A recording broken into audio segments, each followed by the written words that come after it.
Allohning al-avval, al-axir degan ism sifatlari haqidagi tafsirlar. Bismillah, alhamdulillah, va salatu va salam ala rasulillah.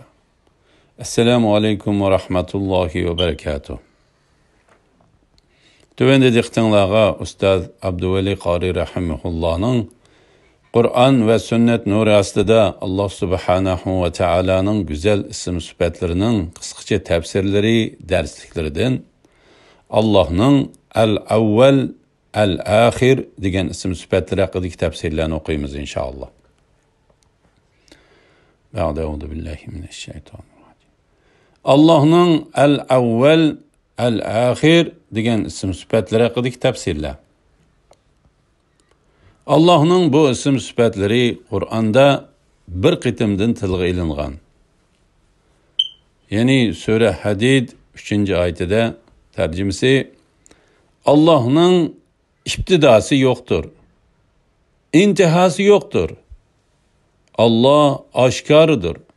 Ya'ni mavjudligini ko'rsatuvchi dalillar bilan aqllarga oshkoridir. Maxfidir. Ya'ni uni ko'z bilan ko'rgili bo'lmaydi. Uning zotining mohiyatini tanishga aqllar erisha olmaydi. Alloh hamma narsani bilguchidir. Al-avval, al-axir.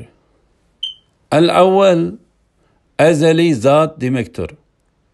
Allah subhanahu va taala Qur'oni Karimda yuqorida o'qib o'tganimizdek sura Hadidning 3-oyatida tarjimasi Allohning ibtidosi yo'qdir, intihasi yo'qdir. Allah oshkoridir. Ya'ni mavjudligini ko'rsatuvchi dalillar bilan aqllarga oshkoridir. Maxfidir. Ya'ni uni ko'z bilan ko'rgili bo'lmaydi. Uning zotining mohiyatini tanishga aqllar erisha olmaydi. Alloh hamma narsani bilguchidir. Azalining ma'nosi ibtidosi, ya'ni boshlanishi yo'q demektir. Dunyoning yaratilishining hammasi kelib bir to'xtamda to'xtaydi. Olamdagi hamma narsaning yaratilishining sababini, avvalini bayon qilishi mumkin. Lekin bir zotga to'xtash kerakki, u zot vujudida hech kimga muhtoj bo'lmaydigan bir zotga kelib to'xtash kerak. Mana shu zot Alloh subhanahu va taoladir. Alloh subhanahu va taala al-avval va al-axirdir.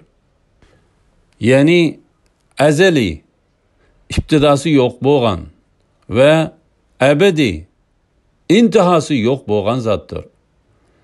Banda bu sifatlarni bilgandan keyin o'zining Rabbisining azali va abadiy ekanligini bilib, o'zining fani ekanligini bilib, o'zini oxiratga tayyorlash kerak. Qur'on va hadislarda Alloh subhanahu va taolaning bu ism sifatlariga aloqador tuvandagi mazmunlar tilga ilingan. Hadislardan tarjimasi Payg'ambar alayhisolatu vassalam Allohning bu ism sifatlarini bayon qilib mundaq deydi: Ey Alloh, sening ibtidoing yo'qdir. Sendan burun hech narsa bo'lgan emas. Sening intihoying yo'qdir. Sendan keyin hech narsa bo'lmaydi. Sen oshkoridirsan. Sening ustingda hech narsa yo'qdir. Sen maxfidirsan. Ya'ni seni ko'z bilan ko'rgil bo'lmaydi. Sening zotingning mohiyatini tanishga aqllar erisha olmaydi. Sening oldingda hech narsa yo'qdir. Muslim rivoyat qilgan 7064-numaralı hadis. Sura Voqea 10-oyatidan 12-oyatigacha tarjimasi 3-firqa yaxshi ishlarni eng oldida qilguvchilar bo'lib, ular jannatga eng oldida kirguchilardir. Ular nozu ne'matlik jannatlarda Allohga yaqin bo'lguchilardir. Alhamdulillah, yuqorida Alloh subhanahu va taolaning al-avval, al-axir degan ism sifatlar haqidagi tafsirlarni angladinglar.